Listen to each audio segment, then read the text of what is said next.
Good morning student. Start करते हैं आज का टॉपिक। और आज का टॉपिक है हमारा important question.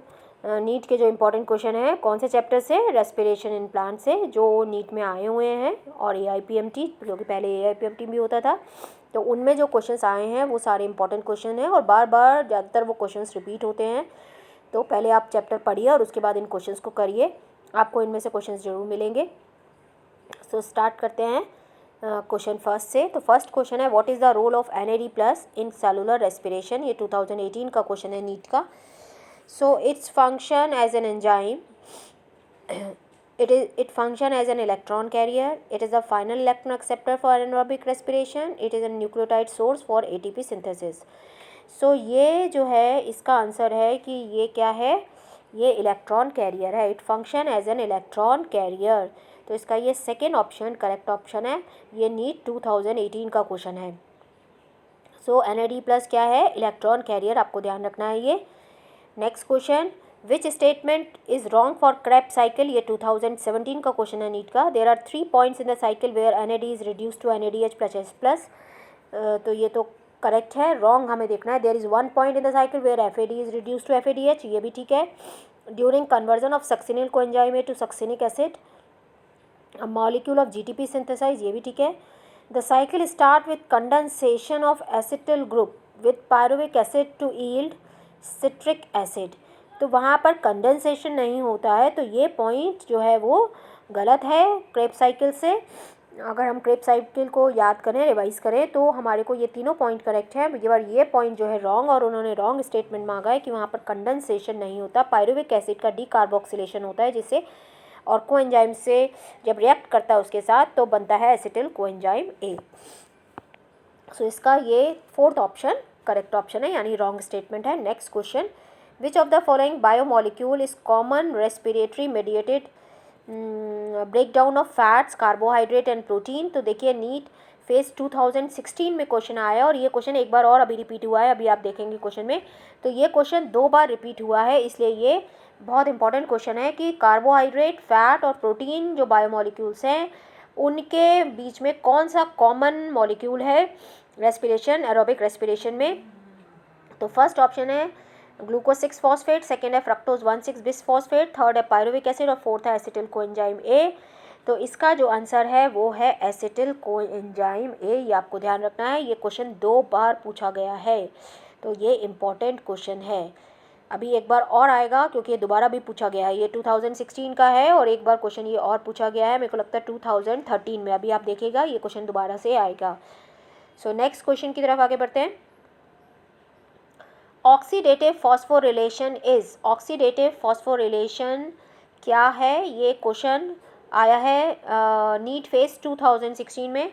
Formation of ATP by transfer of phosphate group from a substrate to ADP, and second, oxidation of phosphate group in ATP, addition of phosphate group to ATP, next formation of ATP by energy release from electrons removed during substrate oxidation। तो यही होता है electron transport system में, जहाँ पर oxidative phosphorylation होता है वहाँ पे ATP का फॉर्मेशन होता है, जो एनर्जी रिलीज होती है इलेक्ट्रॉन्स से सबस्ट्रेट ऑक्सीडेशन पे। तो इसका ये फोर्थ ऑप्शन करेक्ट ऑप्शन है। जो फोर्थ ऑप्शन है वो ये वाला ऑप्शन करेक्ट ऑप्शन है। सो ये नीट फेज 2 यानी 2016 का क्वेश्चन है। Next question, cytochromes are found in, cytochromes कहाँ प्रेजेंट होते हैं? तो अगर आपने पूरा ध्यान से पढ़ा है ETS तो आपको पता होगा कि क्रिस्टी या इनर मेम्ब्रेन जो भी दिया हो, अगर क्रिस्टी दिया है तो क्रिस्टी आप टिक करेंगे, अगर इनर मेम्ब्रेन दिया माइटोकॉन्ड्रिया की तो इनर मेम्ब्रेन को आप टिक करेंगे, तो वहाँ पर ये साइटोक्रोम्स प्रेजेंट होते हैं। तो अगर आपने ETS ध्यान से पढ़ा है तो ये दोनों क्वेश्चन ETS से हैं। तो इसका आंसर जो हो गया वो हो गया क्रिस्टी ऑफ माइटोकॉन्ड्रिया। जो इनर मेम्ब्रेन है, जो फिंगर लाइक प्रोजेक्शंस होती हैं इस तरह से, अगर हम देखें तो यहाँ ये इस तरह से फिंगर लाइक प्रोजेक्शन होती है जिसको हम बोलते हैं क्रिस्टी। तो अगर हम ऐसे देखते हैं ये इस तरह की स्ट्रक्चर हमको दिखाई देती है, तो यहाँ पर ये सारे जो है साइटोक्रोम्स प्रेजेंट होते हैं। तो अगर इनर मेम्ब्रेन दिया है तो आपको इनर मेम्ब्रेन को टिक करना, अगर क्रिस्टी दिया है तो क्रिस्टी, यानी इसका फोर्थ ऑप्शन करेक्ट ऑप्शन है। Next question, in which of the following processes carbon dioxide is not release, कौन सी ऐसी प्रोसेस है जिसमें कार्बन डाइऑक्साइड रिलीज नहीं होती है? तो अगर आपने एरोबिक एनारोबिक वाली जो प्रोसेसेस हैं जहाँ पर ग्लूकोज का ब्रेकडाउन हो रहा है वो ठीक से पढ़ा है तो आपको पता होगा कि जब लैक्टिक एसिड फर्मेंटेशन होती है तब वहाँ पर कार्बन डाइऑक्साइड रिलीज़ नहीं होती, जबकि अल्कोहलिक में भी होती है, एरोबिक में भी होती है, चाहे वो प्लांट्स में हो या एनिमल में हो, पर लैक्टेट में नहीं होती। अगर ये आपको पता है तो आप सीधा उसी को मार्क करेंगे, लैक्टेट फर्मेंटेशन। तो इसका फोर्थ ऑप्शन करेक्ट ऑप्शन है। तो कई चीज़ें तो डायरेक्ट क्वेश्चन है, अगर आपने पढ़ी है तो आप डायरेक्टली उसको आंसर कर सकते हैं।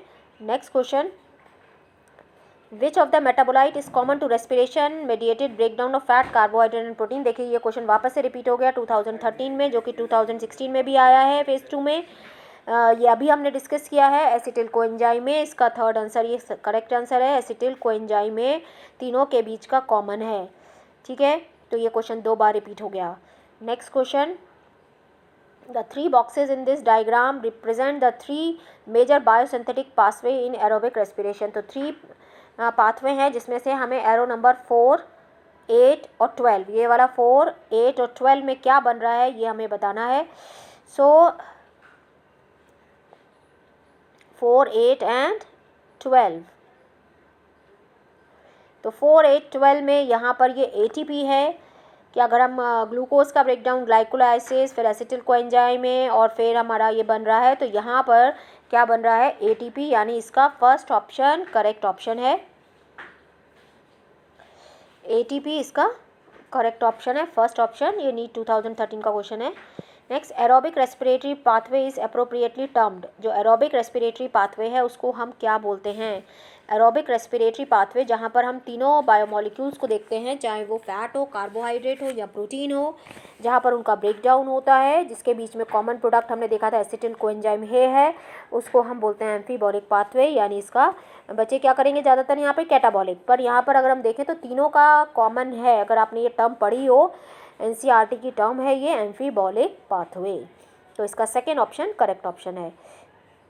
Next question, a competitive inhibitor of succinate dehydrogenase.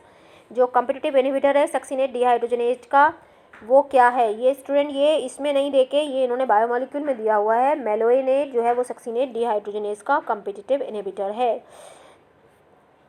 तो आपको ध्यान रखना है। इसलिए ये सेकेंड ऑप्शन इसका करेक्ट ऑप्शन है। ये यही टर्म वहाँ पर दिया गया है बायोमोलिक्यूल्स के अंदर कि मेलोइनेट जो है वो सक्सिनेट डिहाइड्रोजनेज का कॉम्पिटिटिव इनहिबिटर है। ये क्वेश्चन AIMPMT प्रीलिम्स का 2008 का क्वेश्चन है। ये भी क्वेश्चन 2 बार पूछा गया है।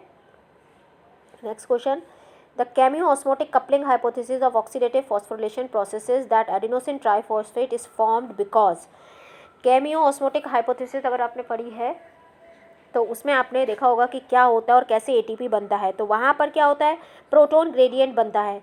अंदर जो है वो प्रोटोन की कंसंट्रेशन ज़्यादा होती है, बाहर प्रोटोन की कंसंट्रेशन कम होती है, इसलिए प्रोटोन जो है वो एटीपेज से जो है वो बाहर आते हैं और प्रोटोन ग्रेडियंट की वजह से वहाँ पर जो एटीपेज होता है वो ATP की सिंथेसिस करता है। तो जहाँ पर भी वर्ड दिया है कि प्रोटोन ग्रेडियंट की वजह से ATP की सिंथेसिस होती है तो वो वहाँ पर करेक्ट ऑप्शन होगा। तो इसके हम ऑप्शंस देख लेते हैं कौन कौन से हैं। First, there is a change in the permeability of the inner mitochondrial membrane toward ADP। High energy bonds are formed in mitochondrial protein. Third, ADP is pumped out of matrix into the inner membrane space. Fourth, a proton gradient form across the membrane, inner membrane. तो ये इसका fourth option correct option है कि proton gradient की वजह से ही ATPase जो है वो एक्टिव हो जाता है और 2 प्रोटोन के ट्रांसफ़र से एक ATP की फॉर्मेशन होती है। जब 2 प्रोटोन ट्रांसफ़र होते हैं तो एक ATP बनता है, और किसकी वजह से बन रहा है ये? प्रोटोन ग्रेडियंट की वजह से। तो इसका फोर्थ ऑप्शन करेक्ट ऑप्शन है। Next question, overall goal of glycolysis, Krebs cycle and electron transport system is the formation of क्या बनाने का है? मेनली भाई क्यों ब्रेक डाउन हो रहा है, हम क्यों जो फूड खा रहे हैं उससे हमको क्या मिल रहा है? उससे हमको एनर्जी मिल रही है, और ये छोटे छोटे स्टेप्स हैं जिनसे हमको ATP मिलता है। तो एक छोटे छोटे स्टेप्स से हमको एनर्जी मिल रही है। तो इसका ऑप्शन क्या क्या है? फर्स्ट है न्यूक्लिक एसिड, सेकेंड है ATP